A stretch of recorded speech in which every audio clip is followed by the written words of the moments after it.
Okay, the target of my tirade is Bret Weinstein.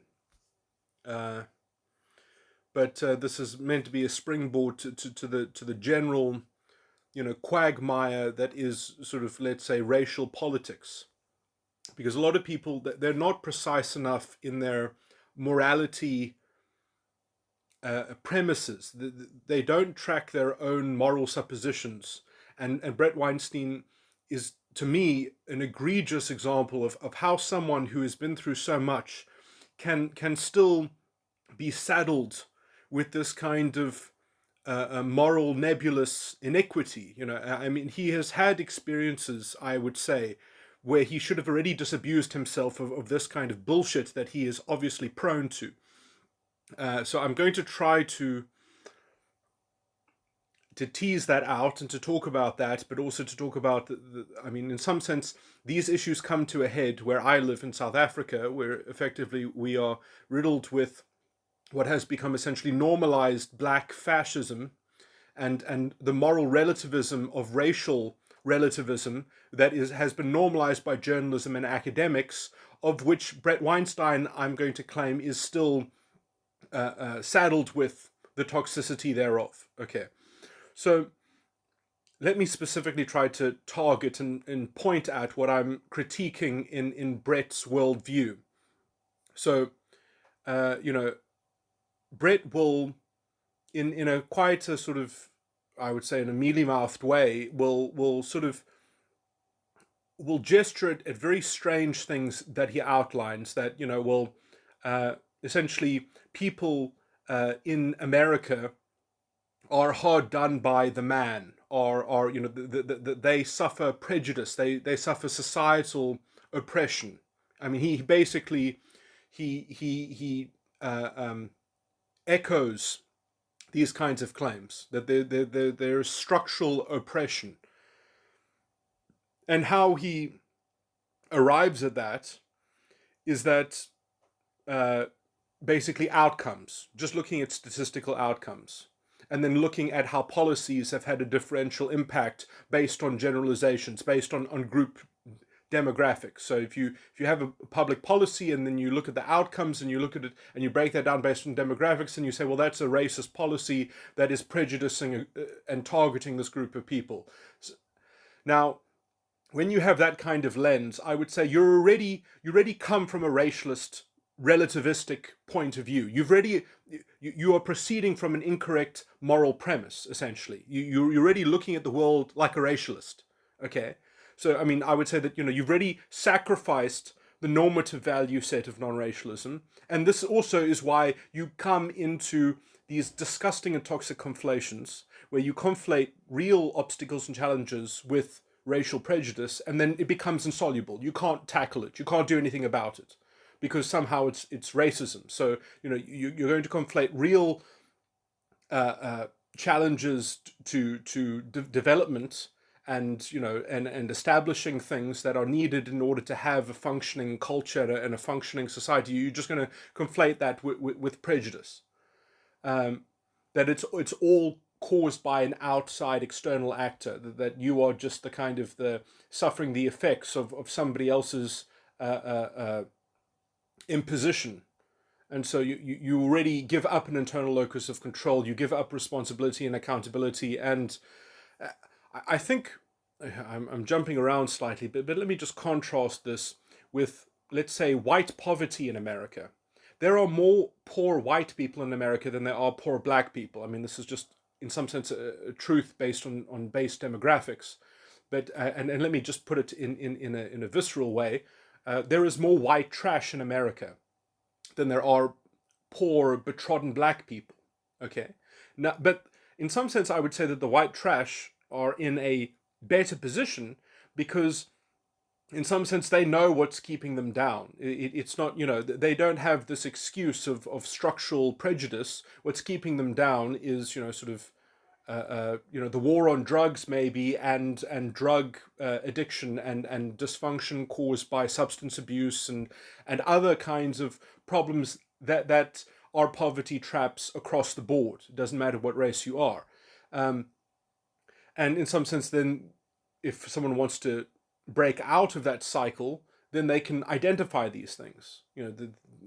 They don't have, let's say, a toxic subculture that peddles them a narrative about how they are the victim of some kind of structural oppression or something like that, or they have less access to that. I mean, obviously, there are other ways of promoting other kinds of conspiracy theories that offer the same kind of uh, invulnerable, uh, uh, egotistical, sort of narcissism that I would say a lot of the toxic racialist narrative is predicated on.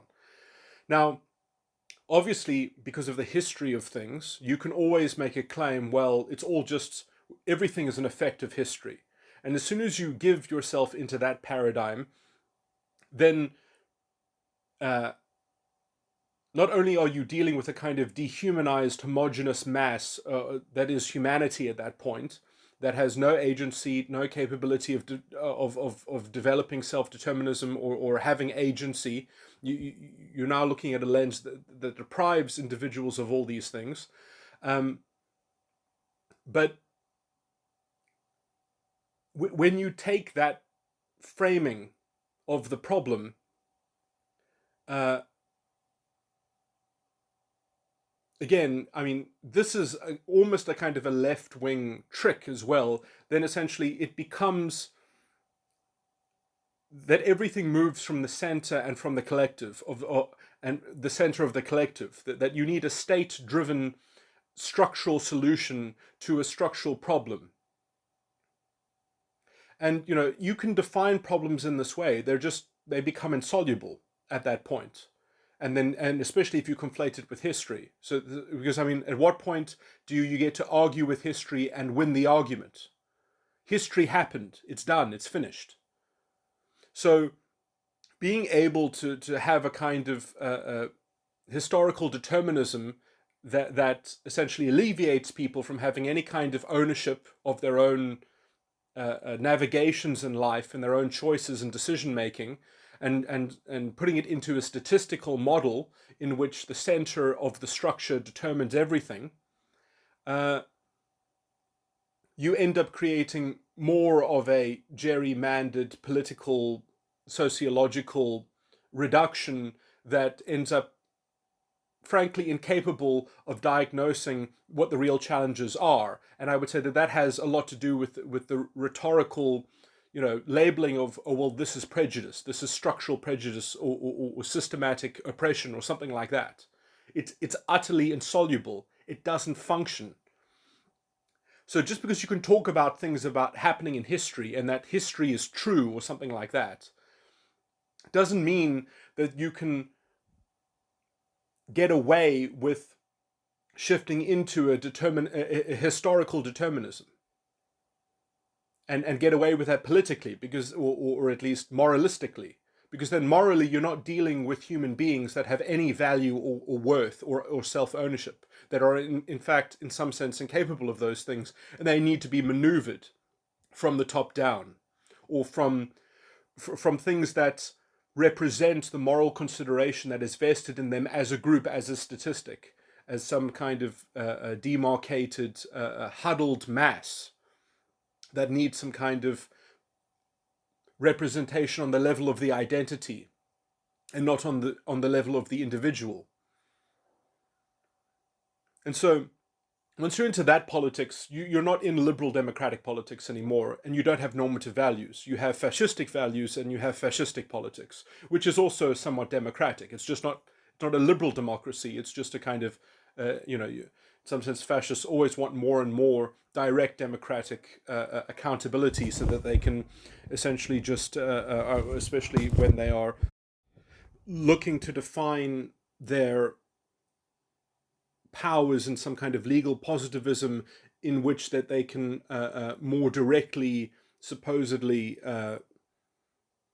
deliver to the identity what it deserves and bestow on it the kind of ideological recompense for the justice that the system would fail to otherwise deliver to it as a kind of as a guardian of the identity, which becomes the only sort of politically anyway. So never mind that Bret Weinstein is intellectually in that paradigm, is intellectually in that realm already. That proceeding from his lens essentially of sort of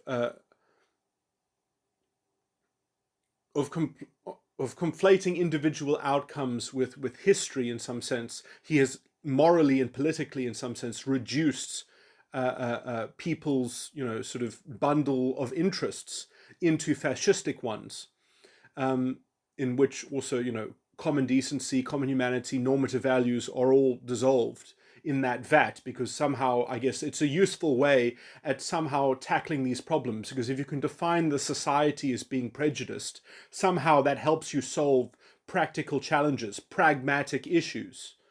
It doesn't. It doesn't. Labeling a developmental problem prejudice just gives people an excuse to hang on to it.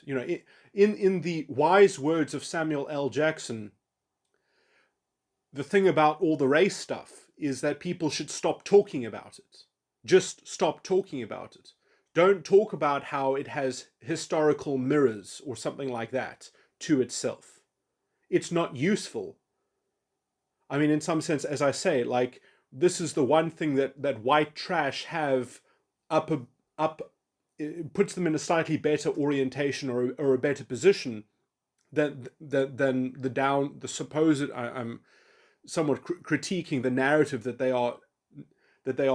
they've been downtrodden by history or something like that. Well, the white trash can't really say that they've been downtrodden by history, and in some sense they know what is keeping them down, or at least they should know, or they have less of an excuse not to know, because they don't have essentially people like Bret Weinstein feeding them this toxic narrative that no, it's okay to essentially feel that essentially all of the things that are lacking in your life are a representation of societal prejudice against your group.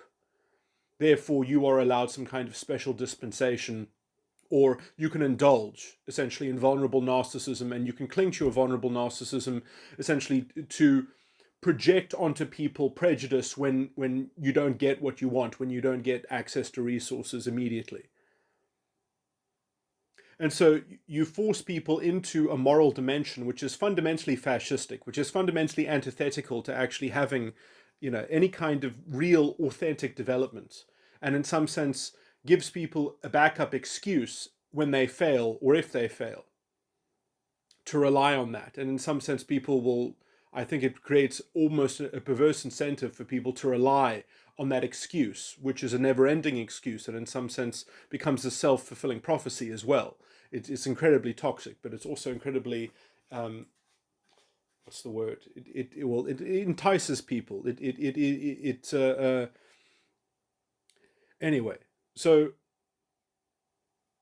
the sympathy which the intellectual sympathy which within which Bret is himself indulging in when he goes into this paradigm, and the moral vacuousness of this whole space in some sense to entreat toxicity that frankly becomes its own problem, becomes its own insoluble mass, which then if you try to then deal with that new metastasized problem, then you can get called a racist for not accepting that toxic outlook and that toxic paradigm, in which that paradigm is so toxic, the only way that you can actually entreat it, respecting it, but also wanting it to eventually dissipate or to finish, is to say, okay, well, you go set up your own society, you go set up your own balkanized ethno-state, you go create a separate society, basically, and go do everything independently, do everything separately, and then when you think that you've reached a commensurate level, then we can integrate and we can involve ourselves. But with that kind of toxic mentality, I mean, how can you even deal with anyone like that when they can just say, well, the reason why that they aren't already being treated as if they have a status which they haven't yet achieved is because the system is prejudiced against them. So who must be held accountable for the systemic prejudice? How does that ever get dissipated? How does that ever get, where does that ever reach a break-even point? Well, this is a moral question which has been morally invented by reducing a problem which should be a pragmatic problem into one that is labeled racism and prejudice. So where does that get you, conflating real problems with racism and prejudice, and all saying that, oh, well, it's a good label because it's a good proxy for having well, okay, so let's just say you found a statistical proxy. You found a valid statistical proxy that race is a good enough proxy for being disadvantaged in a society. Okay, well, where the hell does that get you anyway? Are you going to change people's race? Can you give them a race transplant? How does that make itself soluble? How does it lead towards a resolution? So you get away with labeling it, oh, well, the problem is racism. Okay, well, then how do you fix that problem? It's not soluble. So you've just wasted everyone's time so that we could have to deal with people's toxic mentalities, which, I mean, really, the only real solution is stop talking about it and deal with the actual practical problems. The idea that you're going to conflate practical problems and calling it prejudice and calling it racism and calling it systemic oppression is incoherent. It's frankly incoherent. Maybe it sounds sympathetic when you're intellectually, rhetorically making up that kind of bullshit that comes out of Bret Weinstein's mouth. But where does it lead us? And I would invite Bret to go back to when he was in some, I can't remember the name of what it was called, something like the Black Intellectual Roundtable, where it was Bret Weinstein surrounded by 8 black intellectuals, all talking about the race issue. And I think if you can't notice the schism between his very toxic mentality and many of the prominent intellectuals there who were essentially telling him, that he's looking down an insoluble lens. I mean, I'm somewhat précising it and summarizing it, but I would have expected him through experiences like that to work out that this kind of moral generalization is toxic. Anyway, let me just so. The problem with racial relativism, and that's just basically what I'm going to call this, is to look at moral questions from the position of a whole group of a race of people. Is that, first of all, who speaks on behalf of that generalization? And if you're going to make moral positions in respect of those kinds of entities, I mean, essentially what you're doing is you're trying to leverage group guilt. You're trying to leverage some kind of, also that someone has to be responsible for the system. That when you're looking at a subgroup within a system, and you don't have a generic kind of accountability. You don't have a liberal democratic that we all have political accountability as individuals in a system to fix certain problems or something like that. When you've given up non-racialism,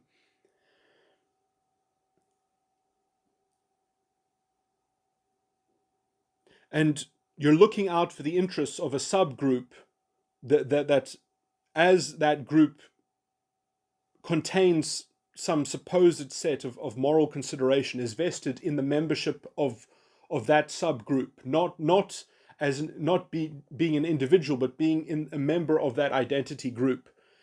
And then also you can play this stupid game where, well, how do you know that group is actually the group membership that needs to be the thing that is computed into any kind of resolution or any kind of process that leads anywhere? I mean, maybe the group that you need to consider is the group of people that have substance abuse, or the group of people that have this kind of belief, or the group of people that have this kind of mentality, or the group of people, I mean, that have these kinds of specific beliefs.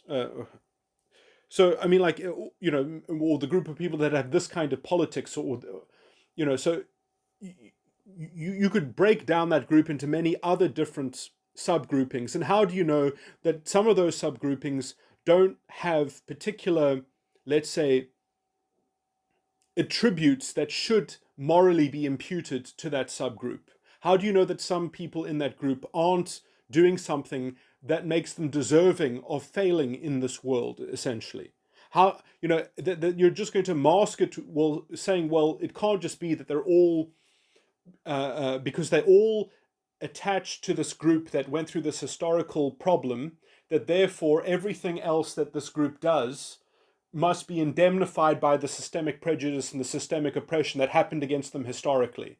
That their agency just gets swallowed up by that narrative. And why do they get to leverage that narrative? That as a black woman, as a lot of them will as a black, as my lived experience as a black person, or whatever it may be, that they might leverage in their vulnerable narcissism. Why do they get to use that as the flagship of the moral of the moral landscape? I mean, maybe what they experienced was not racism against them. It was because they belong to some group that should not be trusted. And that group has got nothing to do with their race. It has to do with their politics. It has to do with some other thing that should be part of public discourse and part of public debate. Why do they get essentially to define and frame all debates and to say, well, no, I can read your mind transparently. I can know your hidden intention, and you have a prejudice against this group that has this historical claim to some kind of moral indemnification against it ever being self-accountable or being held accountable by anyone else. That they can just choose to impute things onto this toxic narrative. So you have all of these things which are basically toxically, you have that door opened as soon as you allow for racial relativism. As soon as you allow, well, actually, there is that this reduction is viable, that this reduction is morally viable, and people can leverage it whenever they choose to fucking do so, instead of following Samuel L. Jackson's advice, which is stop talking about it. And he says it quite sternly sometimes. I would add the expletive where I think I actually have no, I don't know if stop fucking talking about it is really the fucking solution to all of this bullshit, so that we can actually deal with real problems instead of these made up emotional reactivity that people get to leverage into. I mean, there are perfect examples of this, which, I mean, I would take clips out of Julius Malema's press conferences and deconstruct, how essentially all of his fascistic politics, his black fascistic politics, has been normalized. I mean, even in the ruling party in my country, if you look at what the conference, what the committee says about expropriation without compensation, how they just leverage out of nowhere. Well, how else can essentially like if someone says something about bad about expropriation without compensation, they say, well, are you okay with the levels of inequality in this country? As if there's no political accountability for how badly the country has transformed and developed, resting on the, not to mention when the government itself owns the majority of all the land in the country. The biggest landowner in my country is the government, and somehow that gets, an actual member of the ANC says that how can it be fine when the government and the minority, a racial minority, own 82% of the land combined? I mean, it's like, it's surreal. When I think it's something like the government owns 60% of the land in the country, and then somehow they've worked out that 32% of the land is owned by a minority, which I don't exactly know how they can do that. Just looking at supposedly names on the land register, that they can supposedly know people's races based on their names.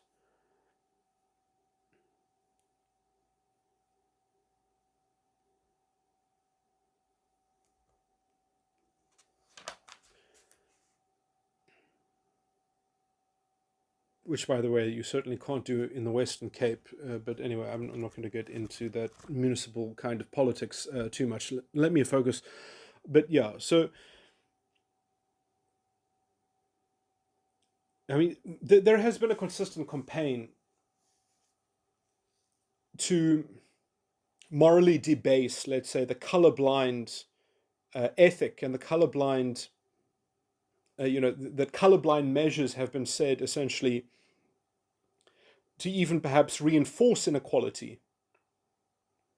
Now, this is a claim that has been asserted in many different places, but it's never been justified, it's never been substantiated, and it is completely incoherent.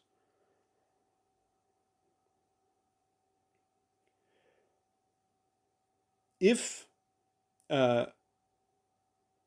structural disadvantage does statistically correlate with race, it doesn't make any sense why it would make sense to address it as a racial issue. What does that even mean, essentially? So is that essentially that when policy is made to combat it, it gets to use the moral force of getting to rely on restoring racial pride as a necessity and as a requisite as part of the process, that it is part of the restoration of some healthy amount of racial pride, or something like that. And because then that is the object of the policy, it basically is untouchable. It becomes unaccountable. You can't challenge it in court as infringing other people's rights, because it's seen as essentially the fulcrum that is balancing, that is redistribution, that is redistributing. I mean, which is weird, because you might be able to redistribute property at least for some period of time, but you can't redistribute skills and integrity. And so the idea that you can develop a country by essentially tipping the scales, by changing standards, by saying, well, instead of actually improving schooling and improving the standards in schools, that somehow we need to find a way to redistribute education from the people who already found a way to generate it. Instead of emulating what they have done and emulating those standards and bringing up the standards of other places, we're going to somehow find a way to tip the scales and to say, well, obviously we should have different admission requirements for different people. And so you end up in creating this non-colorblind measure that targets people and gives them a kind of token advantage based on an ideology, an ideological idea that you need to compensate people for systemic prejudice, that the system needs to morally repay to an individual based on some token misdeed that is done to a group of people. And so how do you know that by targeting an individual with some kind of token benefit that is meant to be a token that repays them to restore their group pride, you've already got a conflated mess which is not even capable of measuring its own effectiveness at supposedly generating any kind of progress. So now you don't even have because you don't even have normative non-racialist ethics and values anymore. You can't even measure your own success because you just keep on doubling down. Well, these people that we've gotten through university are now going to go be teachers in a society in which the standards will get even lower. And so things get more and more unequal the more you engage in this kind of toxic rebalancing from this moralistic gerrymandering from the top down. And if you challenge that gerrymandering, if you challenge that corruption of institutional integrity and that debasement of common values and a common sense of standards, when you throw that out the window and through the sausage machine of generating some kind of ideologically ad hoc, mediated sort of new reality that can only be seen through the lens of this kind of totalitarian centralized project that everyone has to be hooked up to. I mean, it's effectively, it is a totalitarian ideology, but essentially, if you speak out against that grand plan, then you are branded essentially as being against equality, as being against inclusion. So they've found these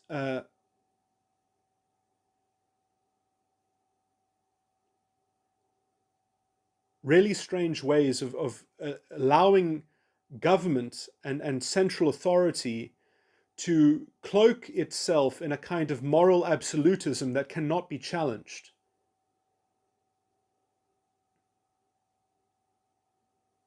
And so they even, in my country, in America, they don't need to do this, but in my country, the Constitution still speaks of non-racialism. So what this effectively means in South Africa is that the government, as a point of governmental privilege, gets to define essentially the project of non-racialism. And if you disagree with that project, if you criticize that project, then essentially you are labeled as being a racist, as being a white supremacist, or or having if you speak out against a particular politicians, or if you don't trust them, or something like that,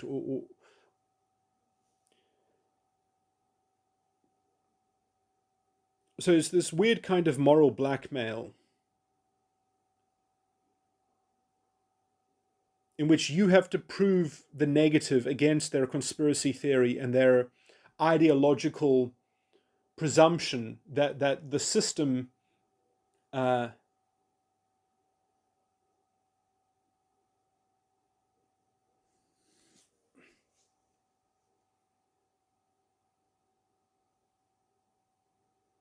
some sense, I mean, it all comes back to the system was owned and controlled essentially by a kind of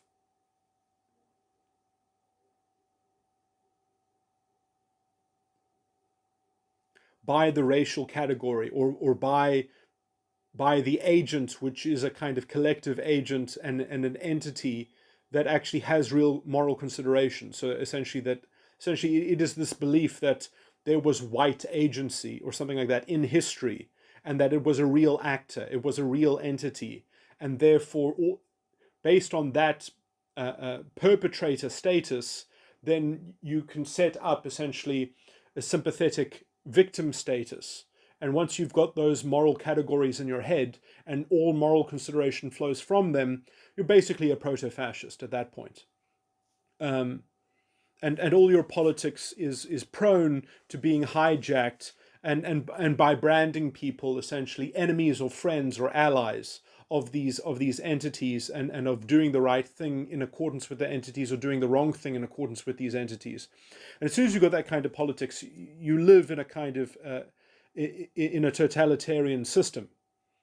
And the journalists have gone along with this. The journalists have normalized this, and the academics. They have really destroyed liberal democracy from the inside, and they've created the cover to insulate the corruption and the degradation of standards by dropping non-racialism like a hot potato. I mean, they just don't care. And essentially adopting racial relativism, which makes it impossible to see corruption.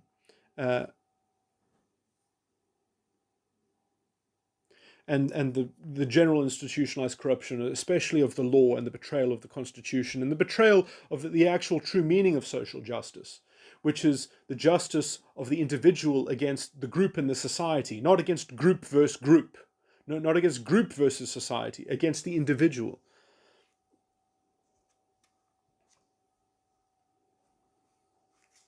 The persecution of the individual based on some kind of narrative that has to do with, well, I mean, here we have a blatant racial narrative.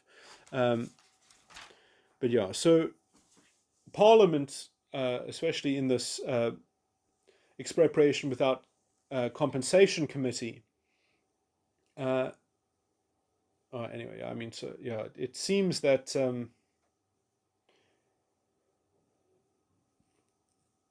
all this talk of human rights and the rights in the Bill of Rights, yeah, it really has fallen apart in South Africa. I mean, and it's fallen apart under the institutionalized corruption and blatant dishonesty and racial politicking um, of the ruling party, and what is now can only be described as a healthy contingent, as a vital contingent to the continuance of the hegemony of the ANC, which is basically this fascistic politics, which is why the EFF and the ANC members in the expropriation without compensation committee both say the same foul, sort of strange things and take no accountability for government's role in essentially the destruction of the potential and potential growth and hope of the new South Africa, which they have blatantly betrayed. But I guess you should say that, I mean, you can't say that the people, I guess, weren't complicit. I mean, the idea that 10% of the population, or at least of the voting electorate, can actually vote for a fascistic party, and so many in the ANC are essentially of the same style of politics. Yeah,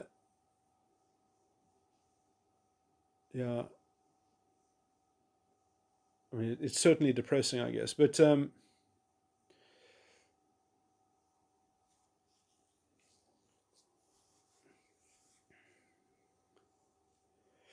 and journalists and academics that have basically reinvented Aryan studies. They have reinvented the same philosophical underpinning of Nazi society and Nazi culture, where essentially, where the Nazis used to believe in genetic superiority, these so-called social justice activists and academics, they believe in inherited moral superiority.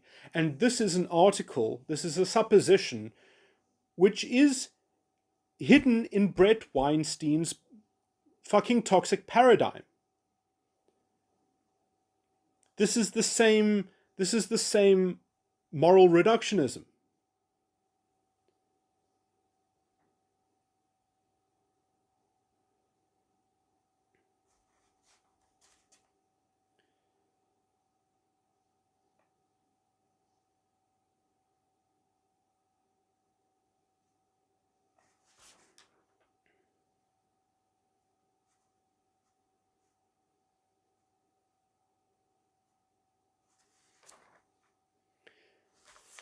Reducing people into sociological cogs and creating a layer of rhetoric and a layer of semantic narrative bullshit, which makes it even harder to even do the work of actually doing anything for anyone about any of the real pragmatic issues and dysfunctions that hold people in poverty traps.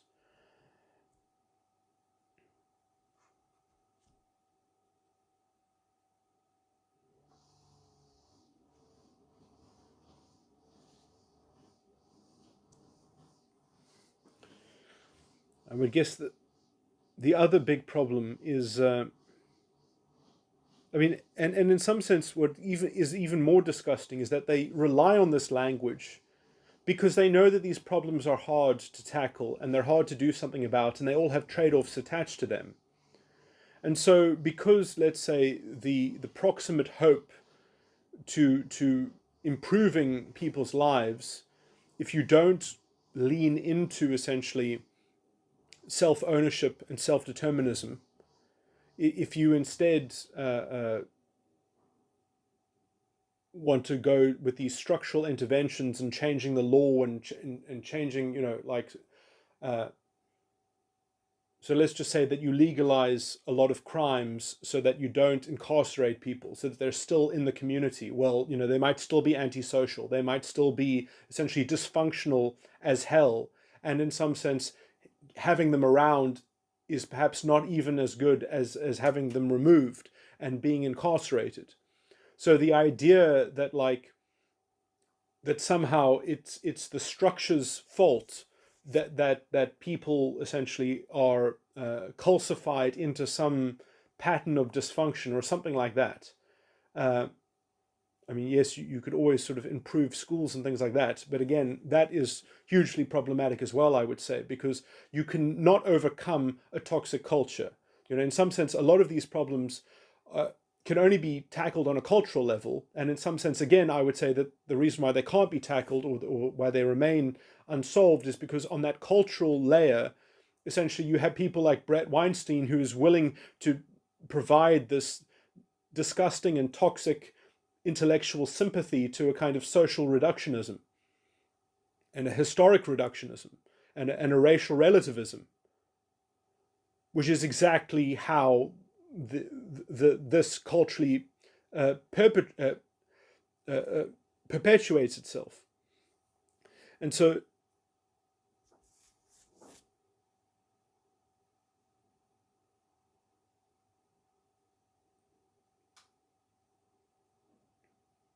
but yeah, I mean, it would be nice if, obviously the standards of schools can increase, and then you have, let's say, a cultural movement at the same time, which essentially holds people, puts their feet to the fire, and makes them accountable for, trying to make something of themselves, and things like that, and having aspirations and having hope, which is obviously much easier when the economy is growing and when there is an opportunity to be gainfully employed, and there are skills which lead to sort of upliftment, and therefore you're incentivized to go and develop skills, which in some sense, which is what happened when, at least when Trump was the president, and you actually had the lowest unemployment ever, essentially in recent modern history in America. But it's ironic that essentially the other side is so intentionally wishing to create the means of having essentially an underclass mentality, a low information, narrative fed sort of ecosystem, which is roughly the same kind of control mechanism that the ruling party uses in South Africa in order to keep its hegemony over the non-urbanized rural poor, which are effectively kept uneducated, as is exemplified in the scandal in which school textbooks that were available, they were there, were not delivered to schools on purpose in order to keep people underdeveloped, essentially, because you can't promise people liberation if they're already urbanized and they see that they actually want a growing economy. It's easier to promise people liberation from some kind of racial scapegoating and boogeyman, as you create a sort of a pay-to-play economy with, government licenses and government controls. And then, when you actually do get caught for corruption, then you just say, well, it was the white monopoly capital that corrupted governments, not the other way around. So you just have crazy stuff like that happening constantly, where essentially, and if the commissions don't go your way, then you say, or in the words of Julius Malema, they're making black people look bad. I mean, it's like, these big government officials, because, anyway, the point for them was that these corruption commissions are meant to be part of their narrative of their racial conspiracy theories.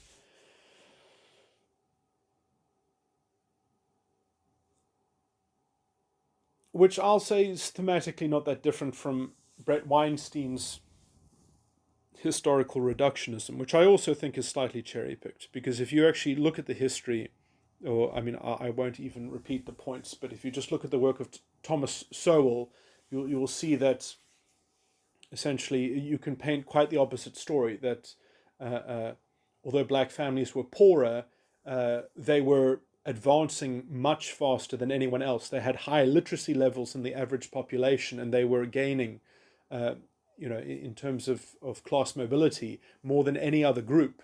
And that only came to an end essentially through the destruction of the black family, which essentially was facilitated by a toxic subculture and welfare simultaneously, essentially. Um,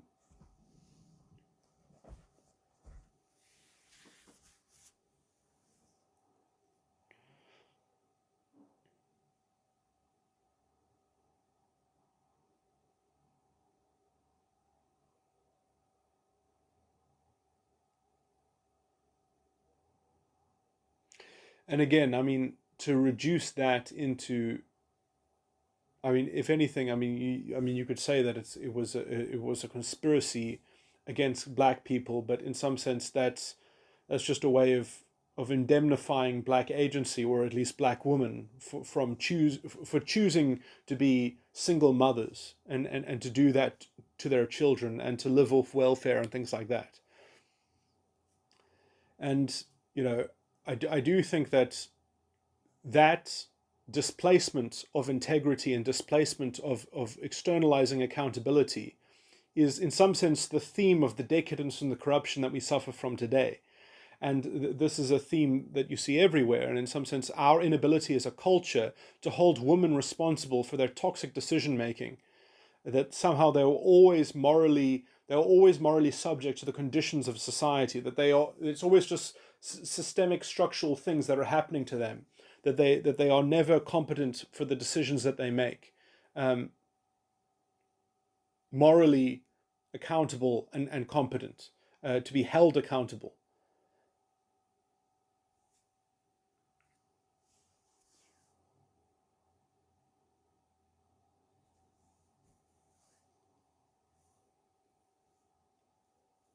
Yeah, so I think all of that is somewhat laden, implicitly ignored by Bret Weinstein's sort of sociological reductionism. Um, and he needs to acknowledge that. He needs to acknowledge that shadow, and he needs to stop setting up these false dilemmas of saying that there are, well, obviously, people would be better off if they take a view of strong self-determinism, and they don't take the historical reductionism that my intellectual paradigm, offers as an excuse, essentially to.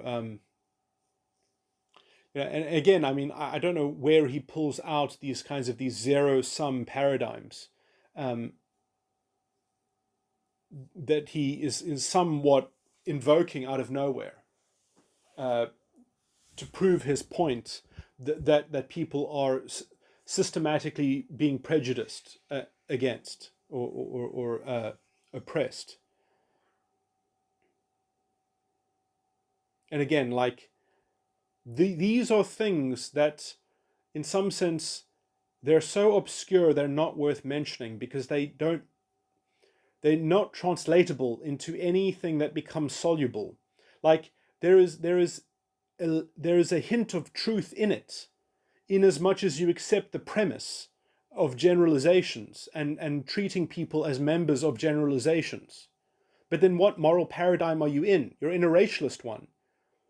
And if you want to continue down that road of racial relativism, where does it become actionable? What's the utility in it? Where's the value in it? It has no value. It's also antithetical to normative values.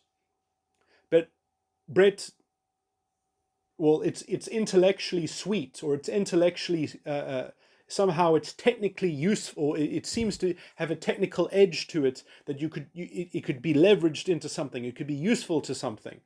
And yes, it does have this whole secondary economy of vulnerable narcissism, of toxic fascistic politics. That's what it's a part of. That's what it leads to. That's all it is about. And Bret still can't add these things together in his mind. It still captures him. It still has a hold and a purchase over him.